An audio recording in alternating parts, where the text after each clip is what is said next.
Welcome back to another episode of Two Joes and a Pro. You got your hosts here, Kenny, Ryan, and Brian. I hope you guys enjoyed your Memorial Day weekend. But first, let me start off with my guys. How was your Memorial Day weekend? Mine was good. I mean, I don't even know what I did. I think we cooked. I don't know. I didn't do much. I'm married with 3 kids. I didn't do anything.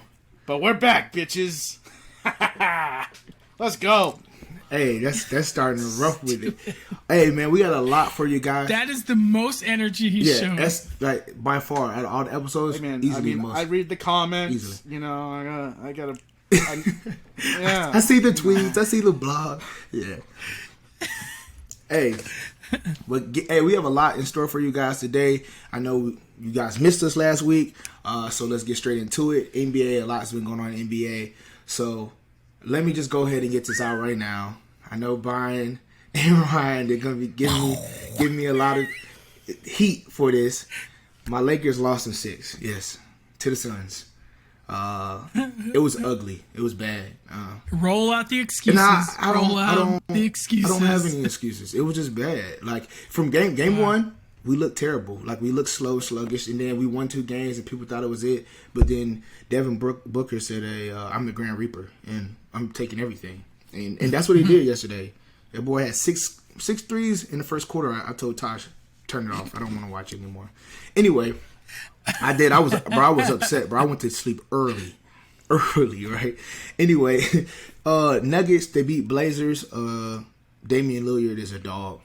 He just played his heart out, but he had no Batman. I mean, he had no Robin. And what's the Butler name? What's his name? Yeah, I know. From Batman? Oh, Alfred, yeah. CJ McCollum could even beat Alfred. Like, it was that bad, bro. Like, Carmelo Anthony was almost close to Alfred. Like, that's how bad it was. Anyway, John Moran got put home by the Jazz. And then, of course, Nets, 76ers, and Bucks both won their series. And then the Knicks fans, I don't know what y'all were thinking, making, Ice Trey upset because he sent y'all home quickly in a hurry. So, I'm looking forward to the 76ers playing the Hawks, I believe. They're playing the Hawks, and then the Nets versus the Bucks. I think that'll probably be the Eastern Conference Finals since it's a little bit early. But, yeah, that's pretty much all we got for basketball going right now. Wait. So both your teams lost in the first round, Both my teams lost? He's talking about me. No, both your team, your teams, and then the Celtics. Yeah. So, granted, the Celtics were running through both. I said the Nets are my favorite to win it all. And they were playing my team. Yeah. Yeah. And the Clippers is my favorite still, and they're still in it. I know you was giving me a little heat for them, but they're still in it. They're on the lifeline, but they're still in it. Putting them to rest tonight. I like Milwaukee, but they got to play the Nets, so that's tough. Yeah. Whoever comes out of there, I definitely think represents the East for sure. But yeah. So, what we got for baseball, Brian? All right. Baseball, let's go. So, the best record right now, you got Tampa. Fernando Tatis Jr. is a beast still. That dude just keeps hitting home runs. Right now, for his short career that he's played already, he's on pace for almost 60 home runs in a year. Or I should say 60 home runs in a 162-game schedule. Like, that's his pace right now. So, he's hitting bombs. And he's a 5'2" athlete. He's getting stolen bases. He's bringing energy back to the game, and I think if there's more players like him coming out, baseball might make a small comeback. I don't think it's ever going to make a huge comeback, but I think people might start paying attention. What happened to the Red Sox? Weren't you high? You were high in them in the beginning. Did they take a slide? Surprising everybody. They're only two games back from the Tampa. So it's not like they're out of it. They're right there knocking on the door. But, I mean, they have their issues. Their pitching was supposed to be a problem.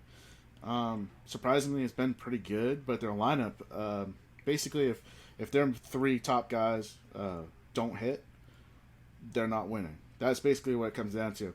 And that's in a sport where if you are 30% of the time, if you hit the ball 30% of the time, you're considered great. Or are at least good. So that means only 30% of the time if they're hitting altogether. then that's when they're going to win. So it's not a good recipe for success. But, I mean, they're still there, so we'll see. Question about baseball: how are playoffs decided late in the year? Is it the top of each top 3 division, and then you have 2 wild cards. How's it work? Yeah. Okay, because I'm only looking at the standings, and I just see that the Mets are in like this trashy division. They don't they're leading it, right? They don't even have 30 wins. So that division is supposed to be a lot better. So. That's actually one surprise because both the Phillies and the Braves are pretty loaded with talent. So they've underperformed. Yeah. So are they just beating each other up? But the Mets have been without a lot of key players, and I don't know how they're still up there at the top, honestly. I know Conforto had never started to hit, and he's been hurt now. McNeil, their second baseman, he's out. One of their top pitchers, not the best pitcher, but Carlos Carrasco hasn't even pitched yet this year. And I know DeGrom, who's probably the best pitcher in baseball, he missed a couple weeks there, so he missed a couple starts. I think it's isn't he out right now for elbow or shoulder soreness or something like that? Is he out right now? I'm not sure if it's right now. I know he's been out. I don't. But and Noah Syndergaard is still coming back. I think he had Tommy John last year, if I'm not mistaken. Sorry, I don't have it in front of me, but I mean, so the Mets, if they can keep hanging on to the top and all those guys come back, they might be a contender this year, which will surprise everybody. But I would watch out for the Braves and the Phillies. Yeah. I would like to add, Brian, I'm going to carry you in your own segment. So, did you know that Ronald Acuna and Tatis, as you said before, and Guerrero Jr., they're all leading the league in home runs at 17, right? And then my boy Guerrero Jr., how I told you, I like because I like Vlad Sr. I think he's top 3 in every category, so he could be a potential triple crown winner. He could be. Right? So usually he hasn't hit for average before, so that's one big surprise for him this year. So we'll see. Yeah. It's a long season, so he could lose that. Yeah. They're not even halfway there. We're 2 months in a 6-month season. Yeah, but I just wanted to know that I'm looking at some stats. I'm looking at baseball. Okay. But I mean, all those players you just mentioned are the young. They're the young upcoming talent, and they're actually exciting to watch. So, like I said, it might be good for baseball. We'll see. I know for sure. That's about it for now. Sweet. Are we doing football? Is that it? No, we're doing lacrosse. Of course, we're doing football. Hey, easy there, guy. We might have some NHL, right? We might have some hockey. Look, his eyes get all bright. Look at him. We're gonna talk hockey. I want you to talk hockey. No, Kenny should talk hockey. Like, these people dialing in or trying to listen to the podcast, and they're like, look, it's playoff hockey. We're not talking hockey. Let me tell you. Brian, go ahead. The game last night between the Bruins and the Islanders, I know, homer pick here on the game, but I know. Time. But, dude, let me tell you, it was a 2-1 overtime win for the Bruins. But that game, it was a roller coaster the whole time, man, of emotions. Like, it's just exactly what playoff hockey is, man. If you ever want to watch hockey and try to get into it, you have to watch the playoffs. Because it's the most exciting hockey you'll ever see. Now, and then that might actually get you interested in regular season. But I'm just saying. Oh. Too many games. Yeah, it's a long season. Yeah, so is the NBA. People watch that. Not really. People don't really watch the NBA until it gets to playoff time. They're like, okay. Facts. You know what I mean? All right. Is that all you got for just your homer stuff for hockey? Look. That's look, it. Man. I just the Bruins, and that's it. No, all right. Here's another thing, you guys. If they were not in the playoffs, we wouldn't even talk hockey. We wouldn't even talk hockey. Watch playoff hockey. So here's another thing. You guys want me to keep going? That's fine. We just want one nugget. We want one nugget besides the home team. This is what I'm going to give you. One nugget. Just give us one nugget. You guys need to go and watch the replay of the hit that the Winnipeg Jets had on the Montreal Canadiens. I think it was a couple nights ago. So anyways, Canadiens player, he's going to score an empty net goal because Winnipeg pulled their goalie. Yeah. I did see this. I thought it was a dream. But go ahead. Oh, lights out. He knocked him off his skates. It was the greatest hit I've ever seen. And then his teammates jumped in. Well, yeah, I mean, right? the guy got suspended for 4 games. So, I mean, it was a dirty hit. Got him. But, oh, man, it's what I love. It's what I love about That's what we watch hockey for. We watch hockey for the hits. And, like, before we switch to go to football, like, the fact that I don't think they do it as much as now. But when I watched it when I was younger, like, all the punches to the face, like, you cannot have a glass jaw and play hockey. If you have a glass jaw and play hockey, it's a wrap. Yep. Like, they are literally like, hey, total line. I'm grabbing your shoulder. Let's go. Like, that's crazy. I mean, they still fight, but no, not as much. And a lot of the players now are more skill based, so they're smaller guys. They're not wanting to fight. Yeah. You know, the game has transitioned to this more skillful game. Yeah, a lot of Ryans out there, a lot of small dudes. You know what I mean? A little, you know what I mean? Yeah, super light. Light on your feet, brother. All right. Can we talk about, the exhilarating time that is off-season football?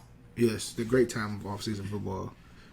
So I'm not even going to waste your time with, like, running through a bunch of things because literally everything, if you want to look up football right now, the only thing you're going to see is just a bunch of yapping.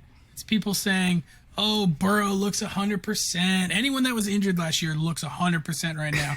They look like they could play a game tomorrow. Just ignore it all. It's all trash. Like, no one's going to come out and be like, this guy's kind of looks like crap. The only one that looks bad is maybe Cam Newton, and that's it. Oh, my God. Well, he looks better now because he can't throw. Oh, my God. So, his hand hurts. A part of the news segment, we will talk about Cam Newton. So Cam did hit his there he was in the pocket, not closing his eyes, not looking, trying to throw the ball, hits his hand on a player's helmet, and he has a bone bruise, I think is what it says. So we'll see. More to see, but I think Bill pulled one of his boys aside and was like, listen, I'm going to need you to get in there because I need an excuse to start Mac Jones. So I need you to get in there and get in Cam's way. I hope that it wasn't a running back who he hit his hand on. I hope it's not. Because if it is, peace. Like, they did not play that, like, at all. A quarterback hits his hand on you, well, that means you ain't blocking, buddy. You know, you're in the way. I'll have to temper you a little bit on that, Ryan. The next guy that I read some news articles from the Patriots people. Anyways, the next guy they put in was Brian Hoyer. I don't care. He replaced Cam at practice. You're not rolling out Brian Hoyer. They did it last year against Kansas City. Just saying. I don't care. It was him or Stidham. Like, I know, but Stidham was 13 for 14 today in practice. So, and Brian Hoyer was 7 for 13. Just saying. But 13 and 14 against who? He's going against the twos. Let's be serious. It's not like y'all the deepest team in the NFL, okay? So he's going against the twos. That's not saying much if he's going against the ones who you quote as being a superior defense. So if I'm going against a superior defense and I go 7 for 13 compared to somebody that goes against the twos, it's not as good with 12 for 13 or 13 for 14. Like, who cares? I do, because that's like a practice respect thing. It's like, oh, you're the vet. You get in there. You go run with the ones. Right. It's not like they're getting ready for a game that week. I don't read too much into it. Yeah, just save us with that crap. We don't want to hear it. Low-key, I think Cam Newton tore a ligament, and they're just playing with the injury chart right now. They're messing with the media. Because they don't have to disclose an injury right now. Ryan, what else do we have? We got we're going to talk about all this damn Boston stuff. We have more Julio Jones drama, which I guess we have to talk Boston football because they are in the mix to potentially land Julio Jones, which I think it's less likely to happen just because it's not as enticing of a place to go as it once was because you were going and you were guaranteed to play with Brady. And like right now, like, yeah, it'd be nice to go play for Bill Belichick maybe, but like if you can, instead of doing that, go play for like an AFC favorite like the Titans, or can I cut you off? An NFC favorite with the Seahawks. Go ahead. Listen. No, you can't. But nigga, moving on. I'm just kidding. Hey. Hey, that's cool and dandy, but let's just cut it quick, okay? He said he wanted to go to the Patriots because he wanted to play with Cam Newton. But the fact that Cam Newton, his hand's messed up and you think his hand tore ligament and all that crap and all this quarterback drama, he's not going. He's not going. Tennessee Titans putting a lot on the table for a first rounder. Seahawks won them. There's a couple other teams that won them. He's going somewhere else. He's not going to the Patriots because the Patriots is not going to give up a first rounder for him. That's just because Bill Belichick is a smart guy and he's like, I'm not going to give you everything. I'm going to leverage and get it for the least as I can. All right, so that's in the story. If I'm Julio Jones with my no trade clause, why the hell would I want to go to Tennessee and play with bum ass Ryan Tannehill? Oh, because bum ass Ryan Tannehill is better than Cam Newton. Like, but not Mac Jones. Don't start me on this. Don't start me on this. We're not even Alabama connection. Come on, bro. If he goes to Tennessee and you have AJ Brown It's there, a wrap. and then you It's have a him on the wrap. other side, it's going to get ugly with Derrick Henry in the backfield. Come on, man. Come on. That's what I'm saying, Brian. You cannot argue. You can't make that. I don't care who's throwing the ball. Like, it could be Mac Jones back there. It could be Kirk Cousins. It could be anyone that you think is a game manager type player. If you load the box against Derrick Henry, over. You can't double both AJ Brown and the other dude, Julio. Like, you can't do that. It's impossible. So, like, one of those guys is getting one-on-one coverage. I know, but you only have to worry about that like half the time because Julio is injured half the time.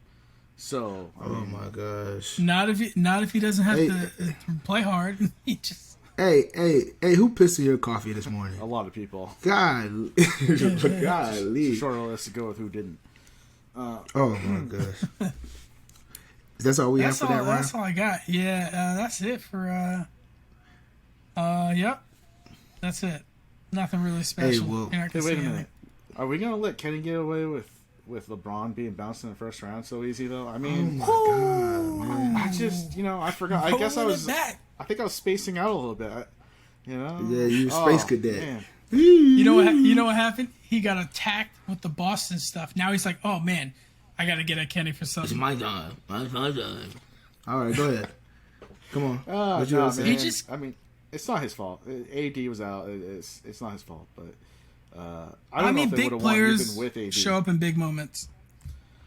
But the thing is, you can't necessarily say that because they were up 2-1, right? They were up 2-1, and then right at the end of the day, I don't think we would have went further than the second round anyway, just based off the fact that we're not deep. If any time your team like game 5, right? Game 5, they shot 23%, bro.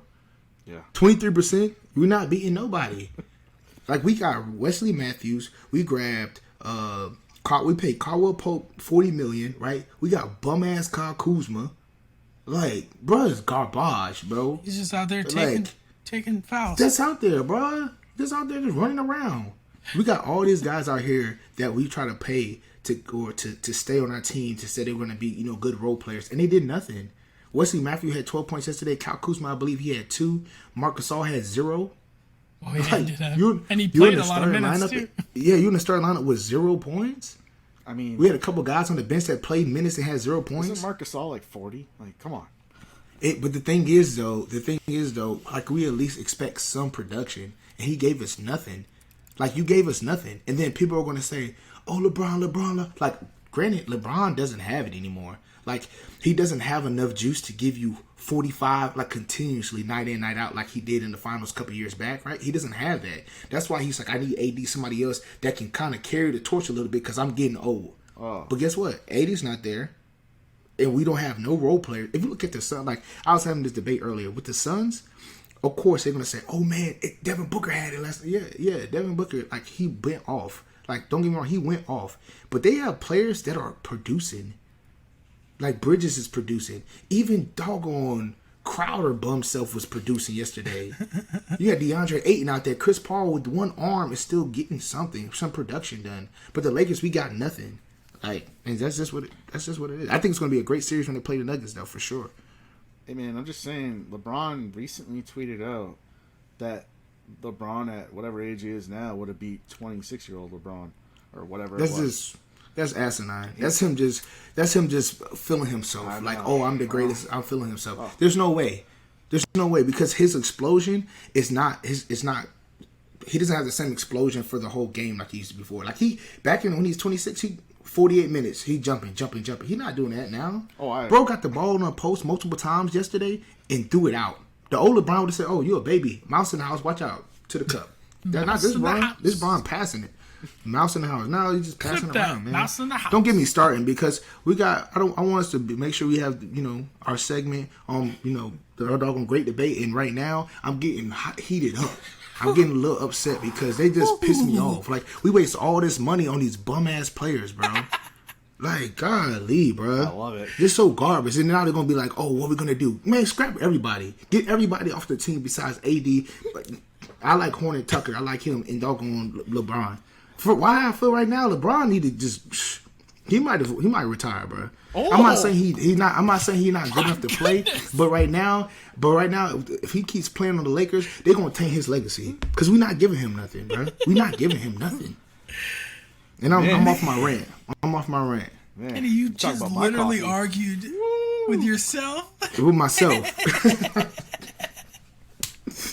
I just argue with myself, bro. That was great.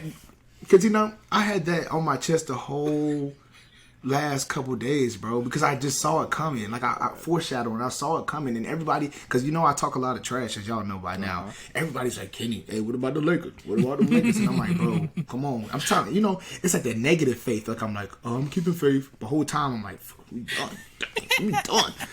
When I saw Devin Booker hit those 6 threes, I just said, all right, man, let me go ahead and pop my melatonin and call it a night. I'm done. That's it. Because if I didn't take no melatonin, I wouldn't fall asleep because I was so upset. Yep. Sorry, y'all. Everybody out there, I'm sorry for the big tangent that just went on. I'm so glad I got you fired up. I think we're ready for the great debate. My hand is shaking.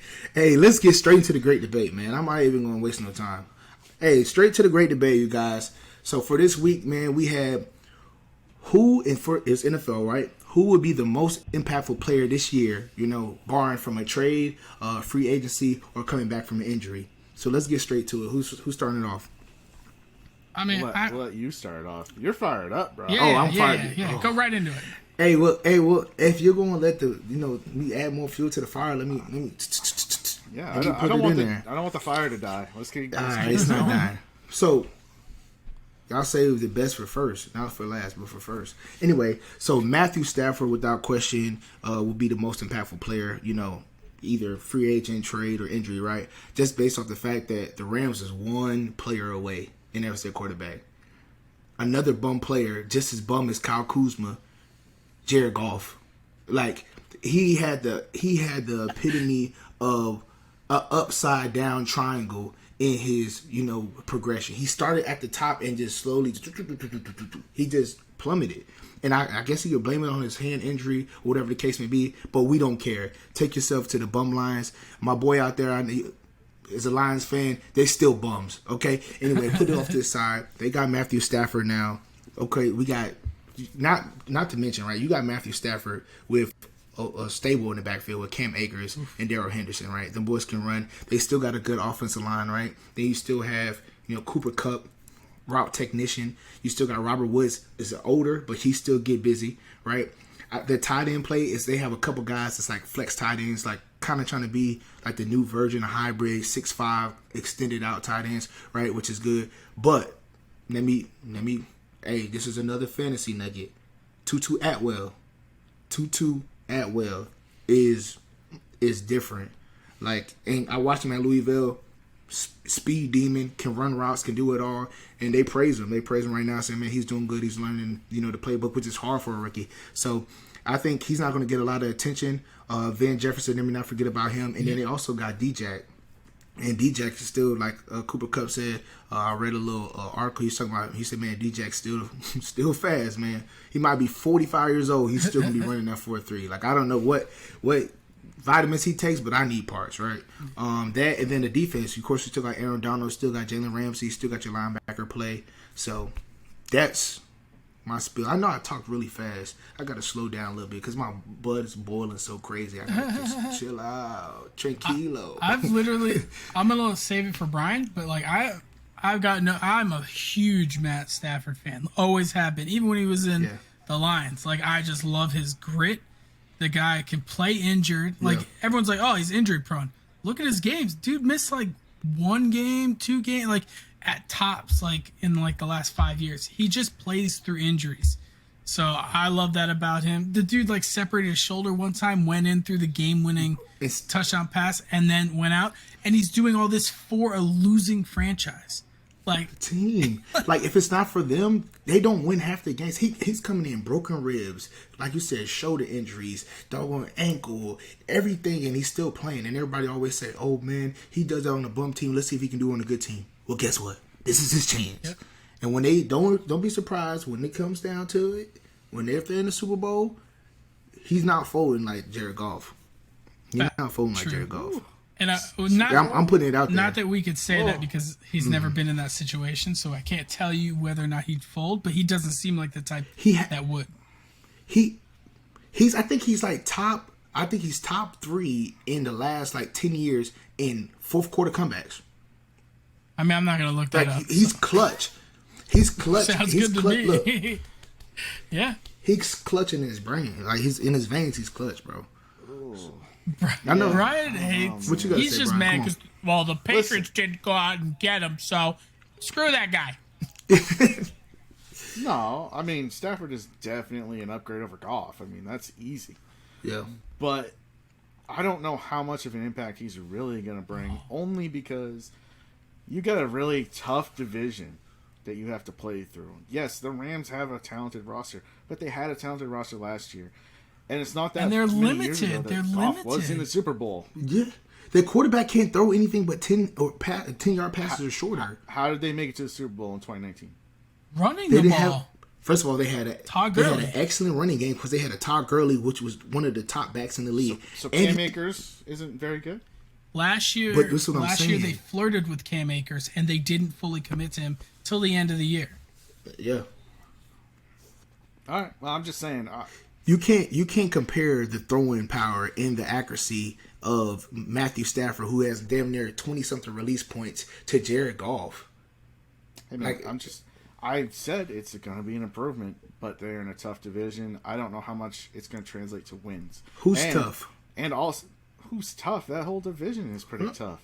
Who? The Niners are going to be back, dude. They were injured all over the place last year. They are still a very good team. Yeah. All right? And you got Seattle still. Seattle? Good team. The same Seattle that didn't get their reload on defense, get nobody? Who did get on defense? Nobody. Okay. So they're going to be going through shootouts? So you're going to bring that shootout against a defense like the Rams? Yeah, well, let me tell you one thing about Russell Wilson is the guy just goes out there and wins games. He didn't do it at the end of the season. All right, that's fair, but hey, he was in the playoffs. Just saying. I mean, they did win, 12 the Cardinals games? are up and coming, and look at all the talent. They started off hot, though, and then they started losing towards the end. That's what I'm saying. You're right. You're not wrong, but they still went to the playoffs, okay? They're still a good team. And the Cardinals are loaded, dude. The Cardinals are coming. Okay, so all 4 of those teams are potentially playoff contenders. All 4. You can make an argument for. So don't tell me it's not a tough division, because it absolutely is. So there's no guarantee that Matthew Stafford is going to translate to the Rams all of a sudden going to the Super Bowl. We don't know that. Also, Matthew Stafford has never won in the playoffs. Granted, he hasn't been there very much, but still, we have yet to see him perform in that, in that atmosphere. We don't know. So don't guarantee it. Don't guarantee that they're going to the Super Bowl. Well, they actually should have won that game against the Cowboys a couple years back. There was like a PI call that was not called. But I'm just saying, they won that game. I know. They had to give it back to the Cowboy fans for the catch. Or no catch. Well, yeah. Well, that was the following week. When Dez caught it. Yeah. That was the next week against the Packers. Karma. Right? They had to get it back. Yeah, they were like, we messed this up. We messed this up. Exactly. It was. Yeah, that all happened the same year. So, I'm just saying. I think it's an improvement. I don't know how much of an impact it is. That's all I'm saying. I want to see it. Don't watch me. Watch Matthew Stafford. He's going to show you. Yeah. Okay. And his boy Clayton Kershaw out there. Come on. And we go back to high school days. He gonna say, "Hey, what's up?" Can y'all do me a favor though, for real? Just tone back the hype on Tutu Atwell, because I'm trying to land him in a bunch of dynasty leagues, and I just need to make sure that we're not talking him up because he is by far the next. He's taken over for Robert Woods. So like Robert Woods is getting to the cusp of his. Don't get me wrong. If you're in like a win now dynasty league type thing, go get Robert Woods because he's gonna eat this year. He's gonna do well, and because Sean McVay loves him, he like shapes the offense around him. He's always the number one read. Granted, I know Cooper Kupp's an end zone target, but like the number one read is always Robert Woods.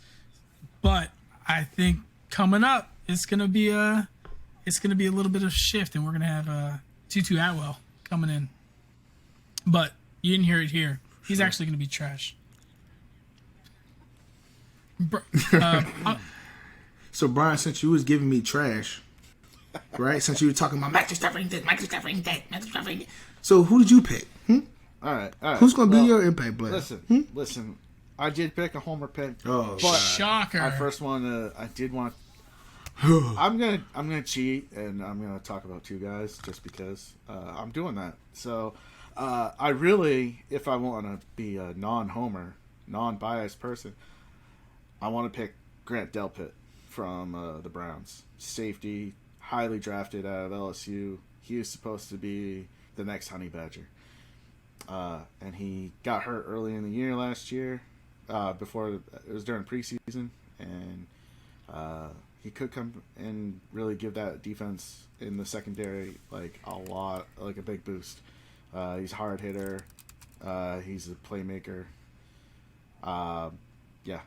So, anyways, what are you basing that off of? Because I thought y'all told me don't base stuff off of what you saw in college with Jordan Love. So what are you basing it off of? I'm basing it all off of college. Baby. Oh. Yeah. No, I'm saying he could. Can we hit the rewind? Go rewind back to what you said about Jordan Love. I don't want to talk about that. Okay, cool. Go ahead. My bad. No, I'm just saying, like, this guy, he was a high draft pick. He's supposed to be the real deal. So if he is, and because he missed his rookie season, he could come in and produce for that Browns team. And their secondary, they could use somebody like him. Especially since they lost Peppers a couple years back, or traded him. So since that was a cover-up, who's your real pick? Okay, my real pick. Yeah. That's what we want to hear. Let's see. My real pick is Dante Hightower for the Patriots. We didn't know that was coming.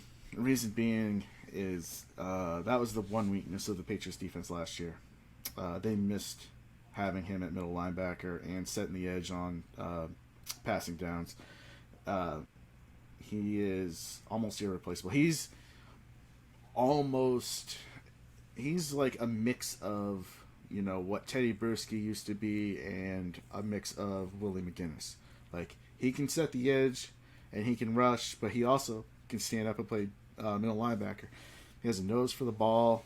He was severely missed, and I'll tell you why, Kenny, because I know you're just so upset by this pick and you think that it's blasphemy.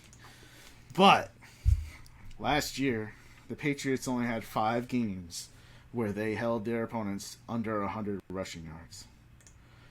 2019, they only had 6 games where they allowed more than 100 rushing yards.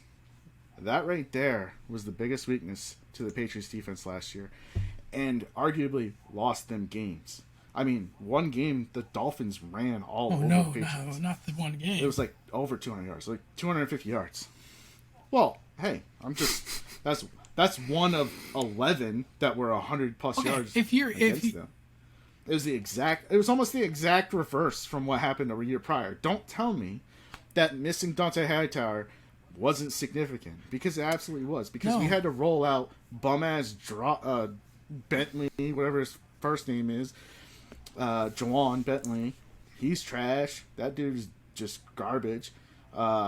We had something named Langley or Langy, Langi. We're not debating. No, that. You haven't. We're not debating that. But how is he more impactful than Matthew Judon? because Matthew Judon's more of a pass rusher. They didn't have as big an issue against the pass last year. They had an issue at stopping the run. They were letting people run through them. Teams didn't have to throw the ball against them. The Patriots' problem last year, if you ask anyone anywhere, was not their defense. They were a top 10 defense last year. It was their offense. So he is not going to throw the ball for you. He is not going to be so impactful that he's going to create wins for you guys. Yeah, granted, maybe you'll have a couple less games with less than 100 yards rushing. Who cares? It does not result in wins for that team. You guys were a top 10 defense. No, yes, not if maybe if you're rolling out Cam. Offense wins games. Defense wins championships. Okay. I'm just letting you know, man. They would have made the playoffs had Dante Hightower played last year. And then he would have been a factor because defense wins championships. But for the games, it's offense. Like, the offense was terrible. And we had this debate many times. The offense is terrible. So you can't tell me him coming, like Ryan said, him coming on defense is going to change your offensive numbers. It's not. I never said it would. So why do you care about it then? Team. Because that's it's not most translate impactful, though. It won't be. It won't. Yeah, it'll translate in maybe two. How many games did you lose based on like those rushing numbers? You listed one game. That's the Miami game. I mean, like it's just to me, I just don't. I mean, that's hard to really translate because, listen, if the teams aren't, if you can stop the teams from running and make them have to pass, which is the strength of the Patriots defense, is their secondary, then you have a better chance of winning and of stopping the other team from scoring. If the other team can't score, you don't have to score as much. Therefore, you can win more games with a shit offense, which is what the Patriots had last year. If the Patriots were a bottom half defense last year, and you consistently year after year after year, you're a top flight defense, and then last year you were not. But last year you were a top flight defense. So you're not going to make an argument to me that you're going to miss a player to make you an even elite defense. Like that to me doesn't compute. Like they were number 7. So. Yeah, but that is I think based off points per game. I mean, they always have been. They've always stopped been a good red zone team. Why would you not? That's not an issue. To win games, you want the opponent to score less points. So why would points per game not be the metric that you look at? You use. Yeah. Because if you can get the other offense off the field quicker, and your defense isn't out there getting tired, then they're not, then the offense, and then your offense has more time. But wouldn't that result in less bottom points? line, like, I don't understand what we're debating right now. Like, well, and not necessarily. I mean, that wouldn't necessarily result in less points because you could be talking about a difference in time of possession where if the team doesn't score, but they've run the ball successfully, about 40 yards up the field, but they get stopped and don't score. They've taken up more time from you trying to score, and you need as much time as you can get to score because your offense is not very good. I'm going to let you have it because there's no convincing you. Yeah, that's what I'm about to say. We're not going to win because you're in like a fantasy land that like all of a sudden you're going to have a top 5 defense rather than a top 10 defense, and you're going to somehow win 6 more games. You're just looking at the overall picture. You're looking at the overall picture, okay? Yeah, you're looking at their combined stats. It's a team game. You need both sides. I'm looking at the one the most impactful stat. Yeah. Okay. Anyways, I know there won't be much argument on mine, only because I know Brian likes this player, and it's Kenny's team, and I'm gonna go with Derwin James for the Chargers. A little bit similar to Brian's point with the Browns and the homeboy safety from LSU, in terms of like a playmaker. But the only difference here is that Derwin James showed he can do it in the NFL. He was one of the best safeties in the league his first season, and I think he was like top 2 or 3 in like Pro Football Focus. And then like he is the leader in that locker room. He's like the vocal leader, and he's also the big hitter, and he could cover. So like, I love him as a player, and it was like super sad because I was like, selfishly, I had the Chargers in a dynasty league last year, and I had to let them go because like I knew once he was gone, I was like, oh, there's no point because like I can't do this. And like if Bosa stays healthy, because he's a big part of that defense, which I was telling Kenny this before you came on, Brian, that Bosa only played like 10, 11 games last year. Dude still had 10.5 sacks, double-digit sacks with like only 11 games. That dude's a monster. If they have everyone healthy this year, I think that's a top 10 defense easily. And that, to my argument against Brian, that is the difference. You're taking a team that was in the bottom half. I think they were like 20th, like bottom half of the league, to I think that they could be a top 10 defense with all their players healthy. But I got nothing. Yeah, I agree to that. Just because he's a moving piece that you could put anywhere. Like, you can move him around a lot of different places, and he makes it hard for offensive coordinators week in and week out to scheme for, like, how are we going to be effective against this type of player. With him not there, to your point, Ryan, it's like, all right, it's easy peasy. Like, you know what I mean? We don't have to think as much. But with him in the picture, it's a complete difference than, Brian's point. Like, Brian's trying to make the same point that you made, which I understand, but it makes more sense for, Derwin James than, Hightower, yeah, sorry. I just looked at Brian's like staring at me like a death stare, and he just made me stop my thoughts. I was like, I mean, Hightower's also 31 years old, so I mean, anyway. Like, it's not like he's a young buck still either. So. Yeah, he's not at all. Oh man, 31. I forgot this is Madden, right, Ryan? We're supposed to let him yeah. play 30. Oh, yeah. We've never seen a linebacker play past 30. Yeah. Oh my goodness. You don't have any rebuttal to that, Brian? He likes him. He loves Derwin. Okay, good. I like Derwin James. Yeah, he's a baller. I'm definitely a big fan. So yeah, I just don't know. I don't know if it's really going to make them a top 10. Yeah, that was a stretch, but it's my team, so I didn't want to say too much. Hey, yeah. I mean, they just have to play twice against Patrick Mahomes. So he's going to sway the numbers just slightly. Listen, I do want to get this out of the way. I am not a homer. And I know a lot of people were like, hey, Ryan, your team is the Giants, and one of the best running backs in the league was injured last year. Why would you not choose Saquon Barkley? I'm going to answer that before anyone leaves their little comments in the YouTube section. The reason I didn't pick Saquon is because last year we had a garbage offensive line, 31st overall. Like, really, really awful. And granted, I want to look on the bright side that, like, hey, maybe it's the second year in the offense. It's the second year with this group. They were developing rookie players last year that played on the offensive line, and this year is their second year. They fired that offensive line. I want to make all these arguments, but realistically, we did nothing in the offseason to solve our offensive line. We're just literally like, Saquon, remember that offensive line that was out there when you tore your ACL? Yo, get back out there, bro. They're still out there. That's all we're doing. Yes, we're getting Solder back, but he's going to play swing tackle.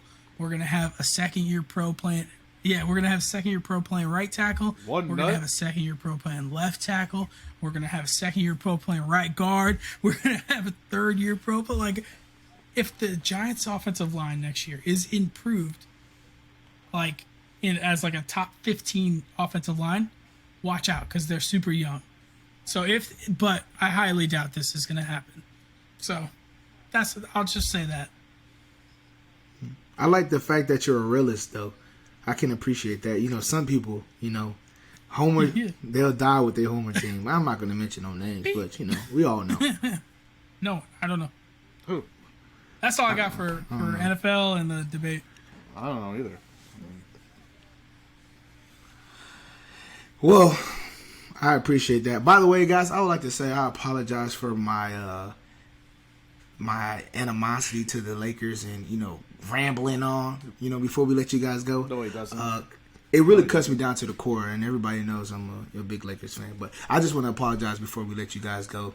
We don't have anything for BK Bets. I forgot to say congrats to Phil Mickelson. A couple weeks ago, he won the PGA Championship at 50, which is big. the only caveat to that, he was 70-1 odds. So you need to put some money on him, even though I know y'all didn't because y'all didn't think he could win, right? That's why he's 71 odds. But somebody might have did it. And if they did, would have made themselves a nice piece of change. So that's my caveat. Like always, guys, we appreciate you guys for joining us. Follow us on all the socials. Leave the comments on YouTube. Subscribe to us on YouTube. Follow us on Instagram. And like always, be safe. Have a good night. Peace.